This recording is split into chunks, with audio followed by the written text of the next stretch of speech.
Bueno, muy buenas tardes a todos, chicos. Vamos a empezar nuestra exposición. Me presento yo primero. Yo soy Nicolás Moreno, yo soy el director de Pablo Nominata. Nos alegra mucho tenerlos a todos hoy en día de hoy, ¿cierto? Vamos a tener muchas actividades. Y hoy Santiago Zapata nos va a hablar un poquito, yo también lo voy a acompañar, sobre el videojuego Castlevania, la serie. Vamos a ambientarlo un poquito, pues ya que acabamos de pasar Halloween, la idea del Matsuri es Halloween. Entonces la idea es que Santiago nos muestre un poco de la historia, también de sus propios proyectos, que compartamos entre todos. Hace casi 40 años, en 1986, se lanzó Castlevania, el primer juego de la serie. En realidad en japonés se llama La leyenda del castillo del demonio. Akuma-Yu Dorakura Densetsu. Este es, por ejemplo, el título de Castlevania 2. Entonces, la idea es hablar. Vamos a ver cómo nos rinde esta charla, porque el tiempo es muy cortico y son 40 años de historia. Lo que queremos contar es un poco de cómo nació Castlevania, sobre todo porque Castlevania es una serie de Japón, ¿cierto? Pues cómo fue que sucedió esto de una leyenda rumana, por decirlo de cierta forma. Esto de los ojos de los japoneses. También luego tratar de hacer un recorrido por los 40 años de historia, que va a ser súper rápido porque y por último ver por qué es importante Castlevania en la cultura general y en el desarrollo de los videojuegos. Entonces, ¿qué es Castlevania? Castlevania es una serie de videojuegos de acción gótica creada por Konami, una empresa de Japón, en 1986, casi 40 años. Lo que hace Castlevania es fusionar el tema de horror, los mitos de diferentes partes del mundo, todo es alrededor de un tema como el destino. Es como un tema que se trata mucho dentro de Castlevania porque es algo recurrente, con Drácula cada 100 años, entonces es como una lucha constante de la humanidad contra la oscuridad. Antes de empezar de lleno, pues sobre la serie, así como a nosotros que nos gusta la cultura japonesa y nos parece fascinante, pues digamos que desde el otro lado también pasa lo mismo. Los japoneses muchas veces se sienten fascinados, les llama la atención por la mitología occidental, los cuentos occidentales o cualquier cosa que tenga que ver con Occidente, porque para ellos, al igual que nosotros, en el sentido pues de Occidente y de Japón, es algo que es diferente, es extraño, es llamativo, ¿cierto? Esos ejemplos los podemos ver en casi todos los medios, en el manga, en los videojuegos y en el anime. En los videojuegos, pues, además de que vamos a hablar de Castlevania, pues también tenemos, por ejemplo, Dragon Quest, que se inspira más que todo en mitología medieval, esa imagen del medioevo europeo, los castillos, los caballeros. En el anime, pues tenemos un ejemplo muy claro como es Evangelion, pues aunque Evangelion pues, no tenga que ver con el cristianismo o el catolicismo, pues toma muchas cosas de ahí, digamos los nombres, lo que representa la religión cristiana para algunos japoneses, aunque ellos no tienen mucho conocimiento, pues han oído algo o les han inculcado algo, les parece algo muy llamativo. Final Fantasy pues también es un ejemplo muy claro, ¿cierto? Todo lo que tenga que ver con la Europa medieval, que pues para nosotros es algo pues muy mundano, para ellos es bastante llamativo, pues la historia del caballero, la princesa, ese tipo de cosas. Y la pregunta es, ¿por qué esta fascinación, cierto? Pues a nosotros, por ejemplo, ¿por qué nos fascina la cultura japonesa? Nos llama la atención su estética, los temas que tratan. Bueno, para los japoneses es lo mismo, pero en el sentido contrario. Darle una respuesta a eso es muy difícil. Entonces, ¿qué hice yo? Y es que le pregunté a algunos japoneses, pues cuando a ellos se les menciona la cultura occidental, qué imagen o qué idea tienen. Entonces, lo que encontramos es que es algo que se ve tan lejano, tan distinto para ellos. Es una visión diferente a la cultura que ellos tienen, por lo que sus valores se sienten distintos, eso les parece algo muy llamativo. y como para nosotros lo diferente es llamativo, ¿cierto? Es antigua y en muchos casos legendaria, ¿cierto? Las historias, pues, por ejemplo, del cristianismo, de las cruzadas, la antigua Roma, la antigua Grecia, es algo que ellos ven como mitos muy antiguos, pero a la vez con unos valores muy llamativos para ellos. Y tiene una estética diferente a la nuestra, obviamente la estética japonesa, la estética occidental es diferente.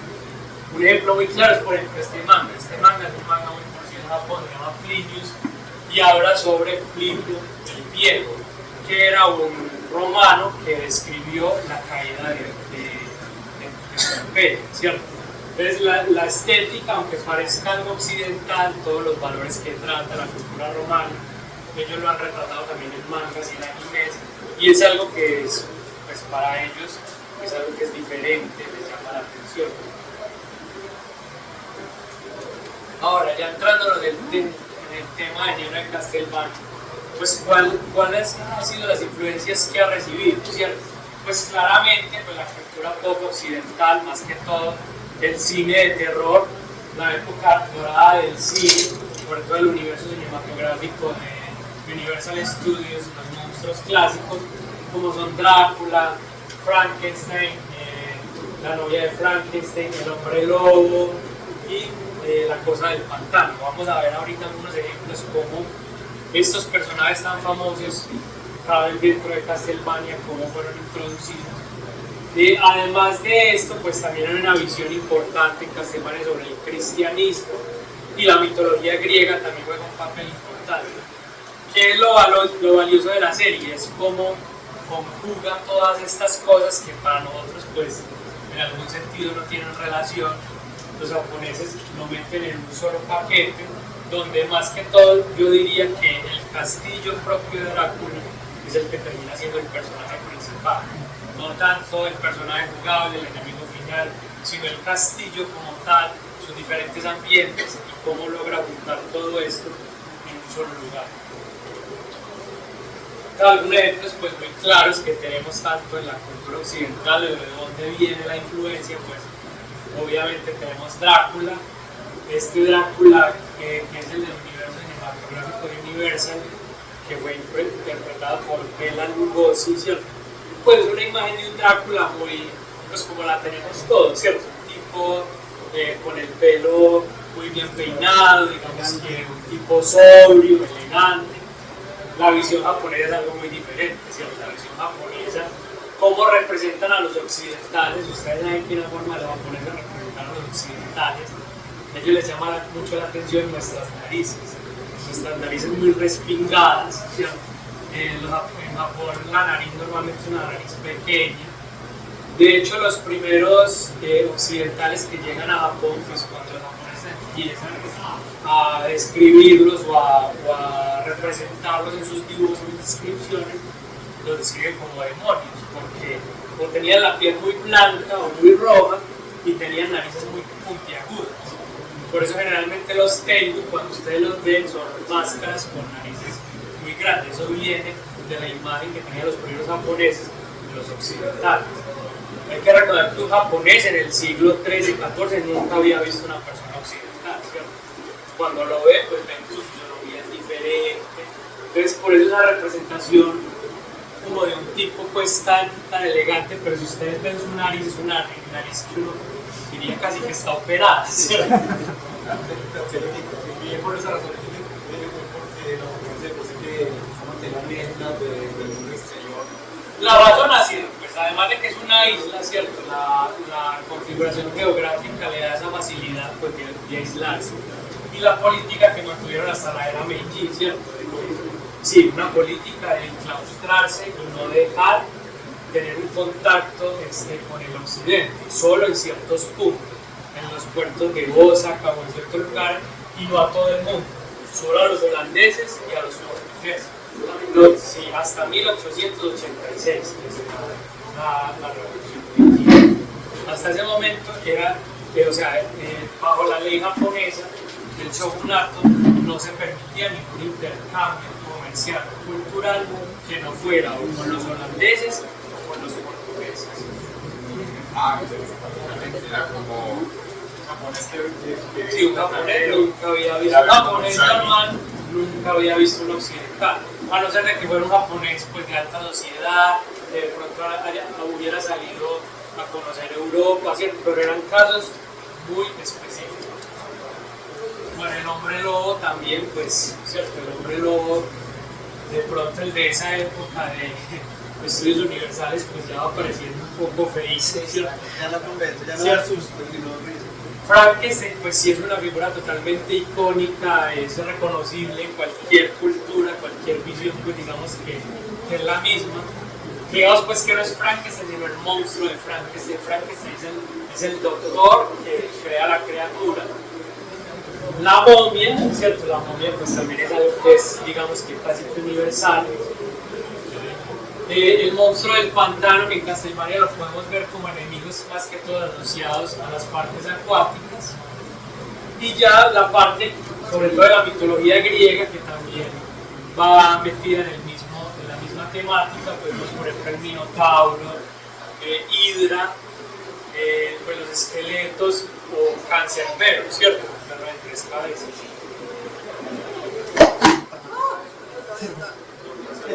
Sí, yo creo que lo que hablaba de esa forma de estar encerrado a fondo durante tantos siglos, obviamente hace más de 2 siglos se abrió muchísimo más, pero creo que en la cultura quedó eso ya pues como grabado. Sí, de hecho, los japoneses siguen consumiendo casi que todo lo que sea su cultura.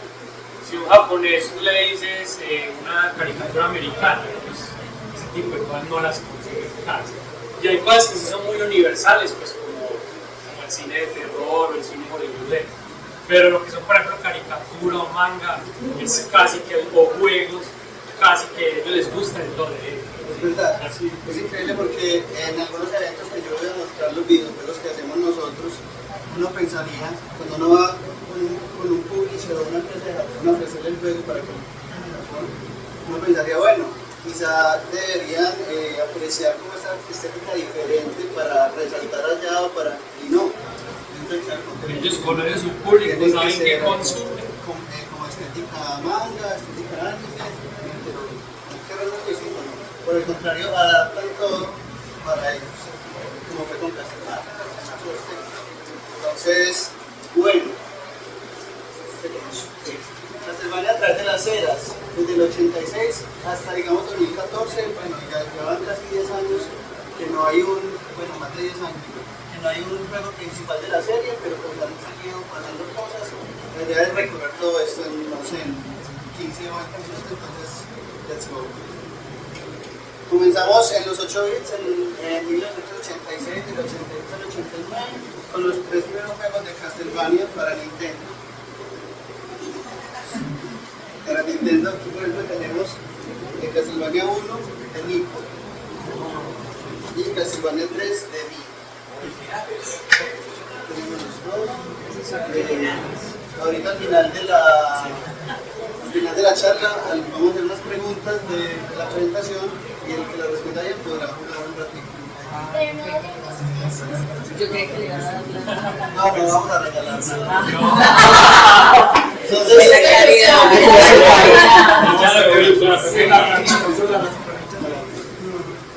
estos 3 pues, fueron los primeros, aunque hay que aclarar que Castlevania primero tuvo más ports, no tuvo solo el de Nintendo, sino que tuvo otros más, y antes de Castlevania existió algo que le llamaban, me recuerdo ahorita, Haunted Castle. Haunted Castle, que fue como el predecesor en arcade, o sea, en maquinistas. Pero bueno, todo nació en realidad aquí en Castlevania. El primer juego de Nintendo, o sea, pues revolucionó totalmente los videojuegos en muchos aspectos. Primero, todo lo que acabamos de decir de adaptar estas leyendas occidentales a una temática, digamos, unificada y japonesa. Segundo, en temas de gameplay, estableció cómo debería ser un juego side-scroller como Super Mario, pero de acción, ¿cierto? Cómo debería funcionar, a pesar de que hoy en día es muy malo para jugar, realmente evolucionado los últimos 40 años. Sí, uno ya no es capaz de... Pero en su momento sí fue una gran revolución. Luego vino Simon's Quest en 1987, Castlevania 2, casi todas las secuelas de Nintendo eran raras porque cambiaban muchas cosas, como los juegos de NES. Y eso fue con Simon's Quest. Este era uno que Castlevania 1 son stages, son escenas. Tú pasas la primera escena, luego la segunda, o sea, es totalmente lineal. Esa es como la estructura que tiene, como Mario también, como los primeros Mario. Mientras que Simon's Quest puso un mundo abierto. En 1987 puso como, no había mundos que tenías que cruzar, sino que era todo el mundo y tú tenías que explorarlo y tratar de entender cómo pasar los diferentes obstáculos, lo cual era totalmente imposible. O sea, es muy difícil porque en ese momento no había internet, no había a quién preguntarle, entonces por semanas y semanas uno podía quedarse andando por todo el mundo tratando de... Un juego le duraba un año. Y no había más juegos, entonces lo jugabas ese o ese. Prácticamente sí, que el género que entretiene como lo hizo. Sí, aunque era mucho, obviamente faltaba mucho todavía, pero sí fue un precursor. Y el 3, que es una de las grandes joyas de Nintendo, Drácula's Curse, la maldición de Drácula, refinó esta fórmula clásica. O sea, esto fue el que terminó de pulir lo que había iniciado Castlevania 1, haciendo que fuera mucho más divertido, muchos mejores controles, mucha más variedad, porque en este podías, primero que todo, podías escoger entre 3 subpersonajes que encontrabas en el mundo, que eran Sypha, Alucard y el pirata que todo el mundo le olvida que no salía en la serie de Netflix. Grande. Sí. Entonces, y segundo podías escoger el camino, era como una mezcla de los dos, porque si bien eran también stages, eran escenarios como el primero, podías elegir a dónde ir en ciertas partes, como o me voy para la torre o me voy para las cuevas, ¿cierto? Entonces elegía uno que hacer, y eso hacía que fuera mucho más variado y que uno pudiera jugar muchas veces. Luego vino la era de los 16 bits, entre 1991 a 1995, ya eso siguió en otras máquinas como el Super Nintendo, Sega Genesis o algunas PCs que existían solo en Japón que no había Engine, y vino con Super Castlevania 4, Rondo of Blood y Drácula X y Castlevania Blood. Básicamente Super Castlevania 4 fue el título de lanzamiento del Super Nintendo y por lo tanto lo que buscaba era mostrar todas las capacidades técnicas de lo que podía hacer el Super Nintendo. Entonces, digamos mucho mejores gráficos con sprites más grandes, efectos especiales y todo esto. Eso era lo que buscaba y lo logró, ¿cierto? Logró como mostrar muchas más partes cinemáticas, como que avanzando un poquito de lo que iba a ser después Castlevania con los efectos visuales. Rondo of Blood en el PC Engine o Drácula X en el Super Nintendo fueron los primeros que empezaron a hacer mucho más evidente esa estética como tipo anime, ¿cierto? Porque aquí es donde surge Richter Belmont y hay cutscenes, o sea, hay escenas animadas donde muestra como anime, que fue como el punto donde era mucho más grande para el público japonés. Heredó también de Castlevania que es la nota de antigua de todo esto y es un juegazo que cuando lo que pasa es que era un PC Engine, o sea que no lo teníamos aquí en América, y mucho menos en Colombia, y lo que tuvimos fue el Drácula X de Super Nintendo, que era una adaptación limitada. Y por último, para el segundo tuvimos Castlevania Bloodlines, que era como diferente, ¿cierto? En este Castlevania Bloodlines tú no manejabas directamente a un descendiente de los Belmont, que es como la familia pues, que lo manejan en el resto de la serie, sino a 2. Eran Descartes, Eric Descartes y no me acuerdo de John Morris. Entonces fue muy interesante porque salió un poquito de la temática de Transilvania y del castillo que ya tenías.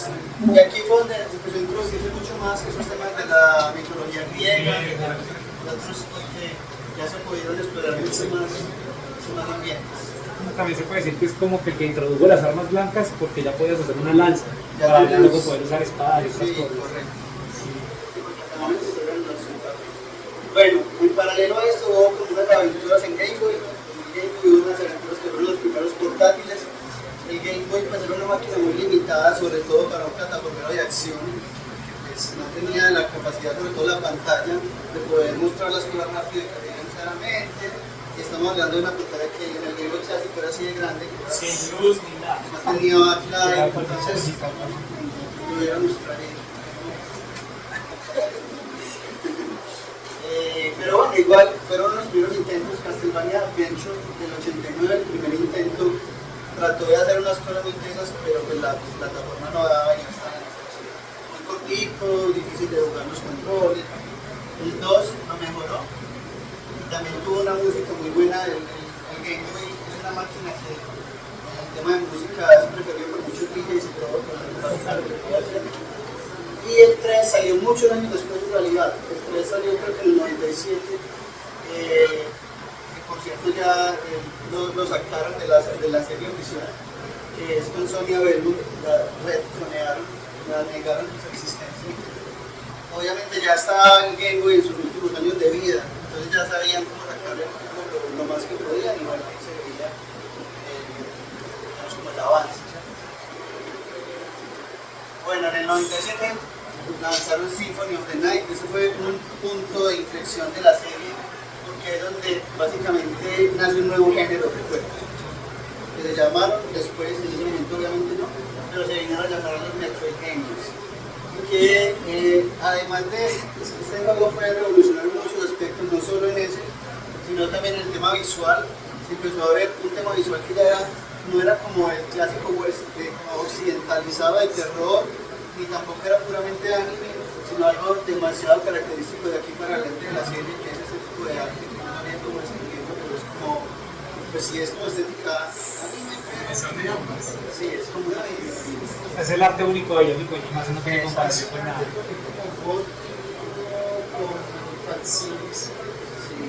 Sí, igual todo el tiempo libre. exactamente.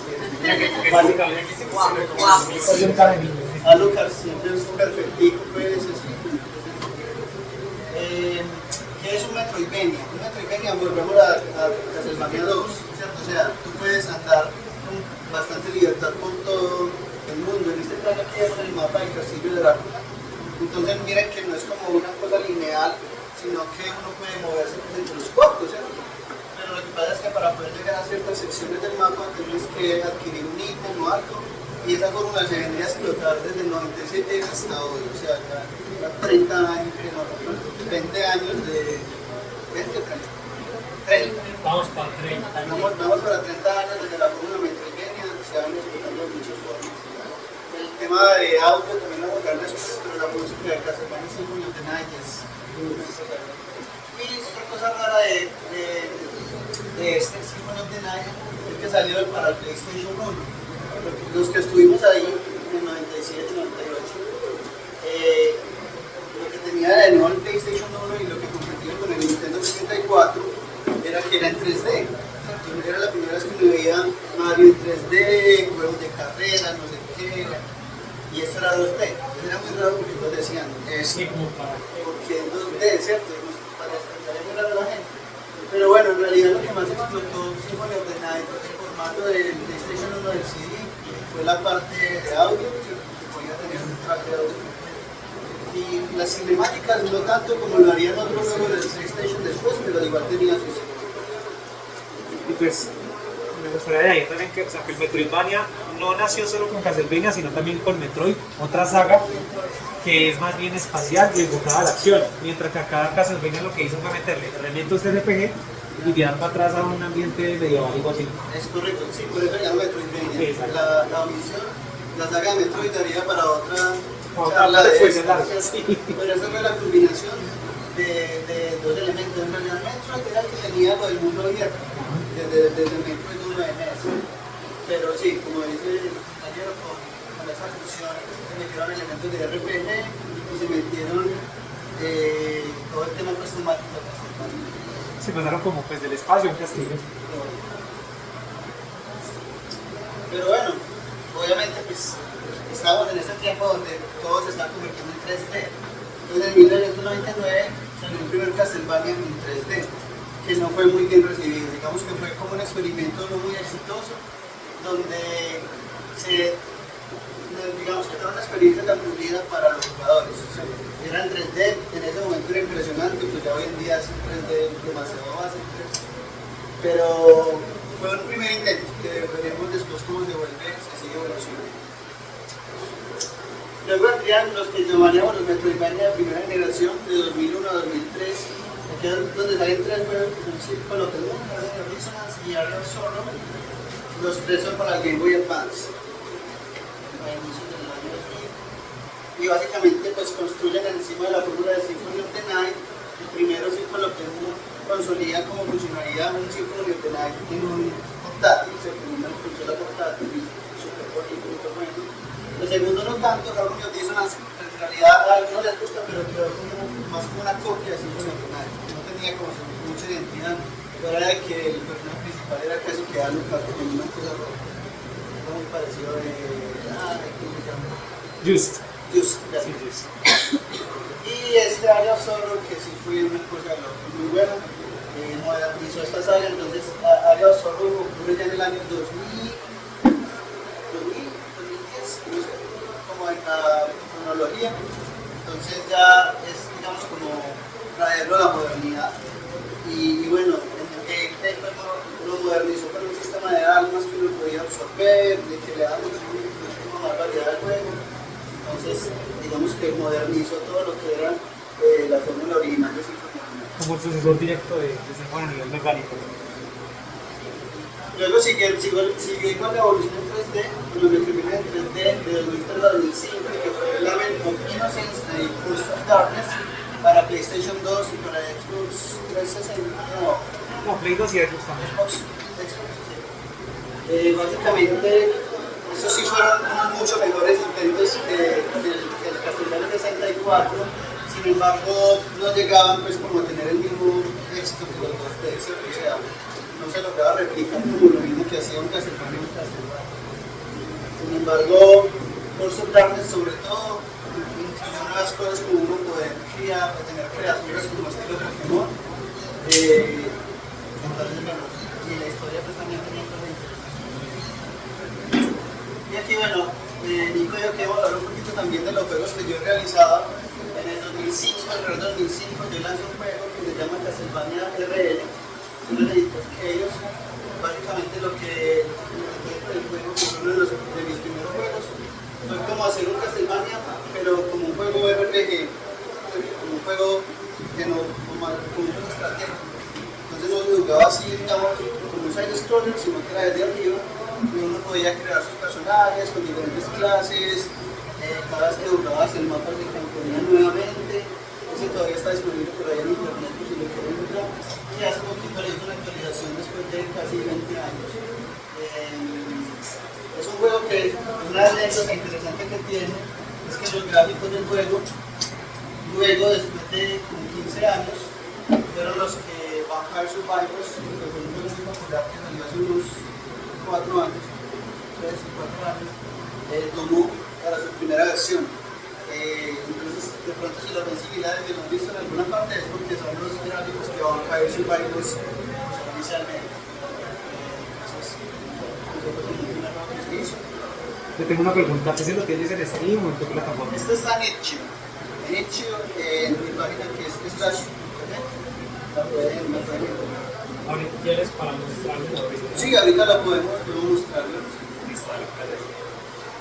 Bueno, sigamos.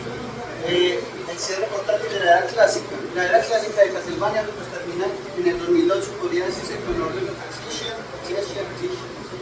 Eso era en el Nintendo DS y pues básicamente siguieron con todo lo que hizo exitoso toda la serie en el Game Boy Advance, ¿cierto? Obviamente trayendo innovaciones cada uno, trayendo mejoras visuales impresionantes pues para una consola portátil y usando toda la tecnología que tenía en el DS.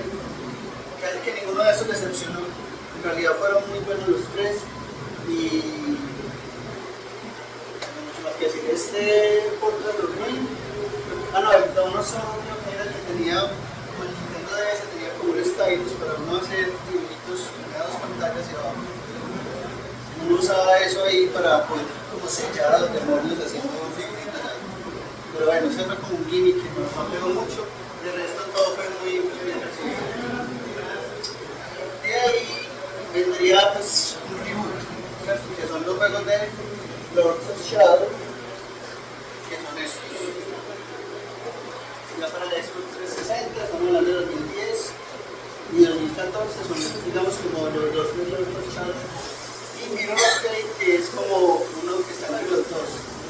Entonces, ¿qué hicieron estos juegos? Básicamente, pues Konami dijo, pues, ya no tengo como mucho más que hacer con Castlevania, ¿cierto? Después de haberlo iterado tanto hasta el 2008 y, como les digo, o sea, el último del Lord of Fiction ya casi que llegó al punto a donde podía llegar la fórmula y también como digamos, la temática de lo que hacemos. Y salió Lords of Shadow, son juegos que son juegos buenos, pero en realidad podría llamarse cualquier cosa que no fuera Castlevania, ¿cierto? O sea, digamos que no cargan como con todo lo previo de Castlevania y en realidad son más productos de la época, de 2010 a 2004, lo más parecidos a un God of War que a un Castlevania, ¿cierto? O sea, y no son malos, ¿cierto? Son distintos. Este Mirror of Fate es interesante porque no es 3D, es diferente a los otros dos, pero tampoco es un Metroidvania, es como una mezcla de las dos cosas, es como un God of War en 2D, podría decirse así. Entonces, es lo que tiene. Otra cosa que tiene esta serie de Lords of Shadow, es que pues Castlevania siempre ha sido pues violento pues, y de terror, pues, pero muy cómico, ¿cierto? Estos sí son ya por una audiencia más madura, que ya sí hay más gore, más sangre, más contenido de adultos. Esa era la audiencia pues, a la que le apuntaron.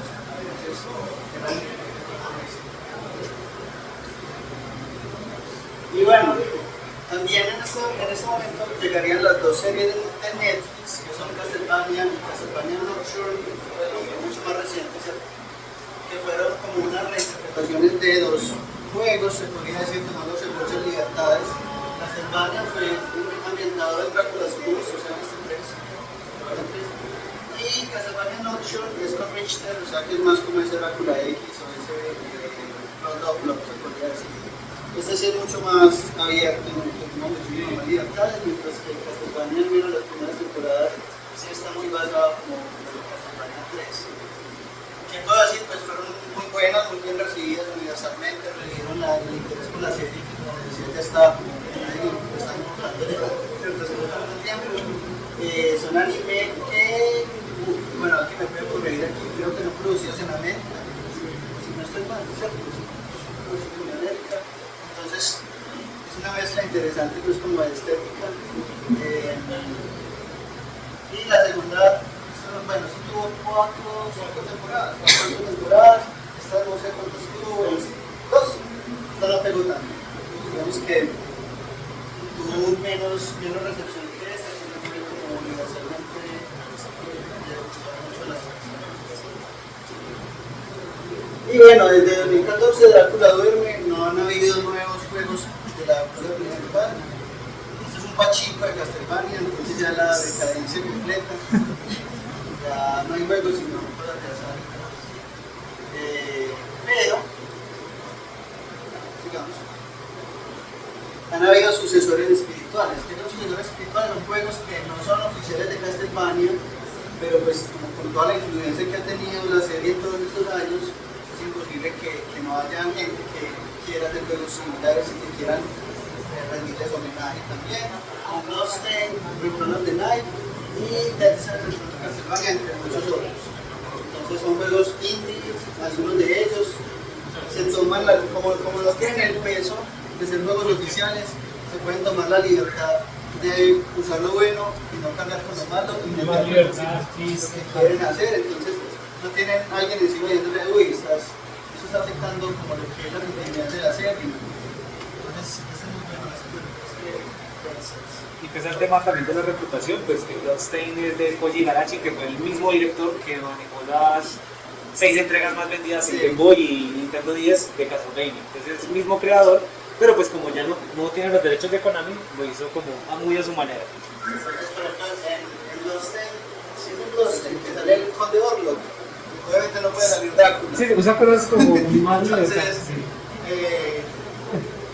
busca la forma. Mientras que si no estoy mal, este sí fue respaldado al final por Konami. El coso de Dead Cells, porque tuvieron una expansión. Sí, es una expansión en realidad. El original es Dead Cells, ¿cierto? Pero sí, este caso es interesante, porque Dead Cells, como yo les decía, con Symphony of the Night se creó ese género de Metroidvania. Y Dead Cells era un Metroidvania indie, no tenía nada que ver con el setting de Castlevania, pero fue muy muy famoso y al final como que dio la vuelta a todo y volvieron a Castlevania. Por eso se llama Castlevania. Otros dos juegos que yo he hecho también inspirados en Castlevania, los más recientes, hace poquito hice para un jam, uno basado en Simon's Quest, pero también como con el mismo estilo del que les comentaba antes, que también está disponible en el videojuego. Y este, que se llama Serenade of Chaos, que es un juego donde está ambientado como en una región inspirada en Transilvania y cosas así, pero es más de exploración, es más como un RTS, un juego de estrategia en tiempo real. Me falta mucho. No sé qué horas son ya. Son las 2:14. ¿Cuánto nos faltaría? Otros 15 minutos. Bueno, aquí terminamos como un recorrido por la cronología, ¿cierto? Como de todas esas, todos los juegos, 30 años de juegos oficiales y más de Legacy. Entonces, ¿por qué es importante Castlevania? ¿Cierto? Quería compartir un poquito de eso y bueno, podemos verlo rápidamente. Como ha estado por tanto tiempo, como ha existido por tanto tiempo, entonces ha sido testigo de la evolución de los videojuegos, ¿cierto? En la historia de Castlevania podemos ver también parte de la historia de los videojuegos, por eso es que es interesante estudiarlo, ¿cierto? Cómo pasan de ser que juguetes, ¿cierto? Cosas para niños, cosas así, a volverse un tema artístico que involucra un montón de gente, a volverse un tema que requiere historias más profundas. En Castlevania 1, pues sí, matar al Drácula, ya no importa nada, pero matar los ricos, eso era como todo, ¿cierto? Y pues llegamos hasta los Shadows, donde hay un montón de dilemas teológicos, morales, etcétera. O sea, se vuelve como algo mucho más avanzado y eso se puede ver también pues, en los videojuegos en general, ¿cierto? También como podemos ver, pues casi Castlevania ayudó a definir dos grandes géneros que son los plataformeros de acción y los Metroidvania. ¿Qué más? Vimos que Castlevania también, cada salto de tecnología permitía reinterpretar ese horror gótico en diferentes perspectivas, ¿cierto? Primero era muy abstracto en los 8 bits, luego en los 16 bits se como ese romanticismo de la parte gótica, ¿cierto? Donde permitía ya entrar en más detalle y se construía más sobre esa fantasía. La experimentación en 3D, no siempre con buenos resultados, y bueno, todas las reinterpretaciones modernas. Entonces, como ya en las plataformas más modernas, el 360 y esto, ya es una experiencia totalmente cinemática, ¿cierto? Ya es como ver una película, uno está metido ahí, ¿cierto? Uno puede tomar algunas decisiones, pero pues es una película y uno está viendo. Entonces, es una evolución también, no sé qué piensa, pero la parte de la música también, porque es importante también Castlevania, porque nos permite ver la evolución de la música en los videojuegos, ¿cierto? Porque como ha pasado por tantos géneros, por tantas plataformas, por tantos hardware, entonces en el NES era puro chiptune, ¿cierto? Ahorita vamos a ver pues que el Nintendo tenía unas capacidades limitadas para poder hacer música, entonces cómo tratar de, cómo se adapta pues los desarrolladores a usar esas capacidades y crean cosas geniales, que también un poco ambiguas. Eso se ve porque muchas veces cuando salta la siguiente generación de 16 bits, donde ya había muchas más capacidades en el Super Nintendo, en el Genesis, o incluso cuando en este momento ya la música puede ser totalmente digital, orquestada y todo, hay tan diferentes interpretaciones de músicas de chiptune de Nintendo. Por ejemplo, la música de Mega Man, que es otra serie de Nintendo. Muchas personas al llevarla ya como la música real, pues la interpretan como rock y otros la interpretan como pop, como synth, como diferente. Y las dos, digamos que son verdad, porque pues el Nintendo es lo que uno interpretará ahí. Exacto, entonces uno llenaba los datos. Pero bueno, ha dejado pues bandas sonoras legendarias desde el Nintendo con Vampire Killer, Bloody Curse, que son canciones que han remixado 300 veces en cada serie. Y se volvió más que solamente, pues tú ves que en Super Mario pues había una música, por ejemplo, los primeros, pero pues no era como algo que uno fuera a poner por fuera del juego, ¿cierto? O sea, era solamente como el fondito del juego, mientras que aquí se vuelve ya como una creación artística más allá del juego. Ni que hablar de Symphony of the Night, sobre todo, entonces bueno, eso es una parte importante. En Europa hay muchas ensambles de orquestas sinfónicas y les gusta hacer conciertos y la gente va. ¿Cierto? ¿Cuánto Hacen conciertos. de la música de Castlevania? Y bueno, Castlevania y la fantasía gótica. Castlevania logró que el horror gótico, la mitología vampírica y la imaginería,